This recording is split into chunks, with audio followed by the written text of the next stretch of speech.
Une petite vidéo sur les outils du CNED, qui sont des outils qui sont minimalistes, mais qui peuvent fonctionner si vous avez besoin. Donc ici, vous allez sur le CNED.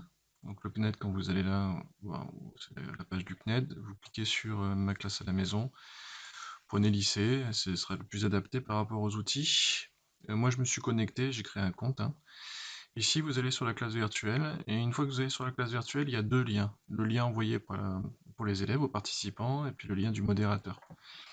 Vous sélectionnez ce lien, vous le copiez, CTRL-C, je ouvre un nouvel onglet, CTRL-V, et je tombe sur la classe. Tout se passe là dans le navigateur web.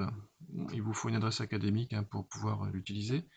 Sur la gauche, vous avez là tout ce qui est lié à la configuration, où je peux quitter la session, je peux enregistrer la vidéo de ce que je dis, et puis ici, là, vous avez le micro, j'active le micro, j'active ou pas la caméra, hein. Donc au départ, il va vous faire des tests, bon là je vais annuler.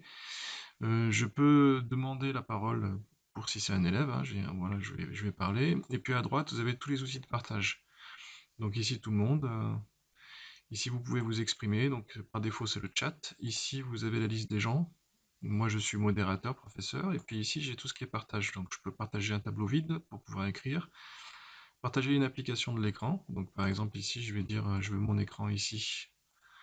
Et puis, voilà, il y a un petit délai, il faut faire attention. Alors, ça fait un joli effet, hein, de miroir. Je vais arrêter le partage. Vous pouvez partager des fichiers. Donc, j'ajoute un fichier ici, puis je vais aller chercher corriger, et tous les utilisateurs pourront y avoir accès. Ça télécharge assez vite, hein, généralement c'est bien.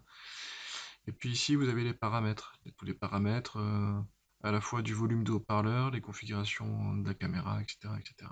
Voilà. Ça on peut le laisser ou le fermer, voilà. Donc c'est un outil facile à prendre en main, qui ressemble beaucoup à tous les outils de partage et de collaboration, mais qui fonctionne si jamais vous avez un des réseaux qui est en panne. Voilà, bonne journée.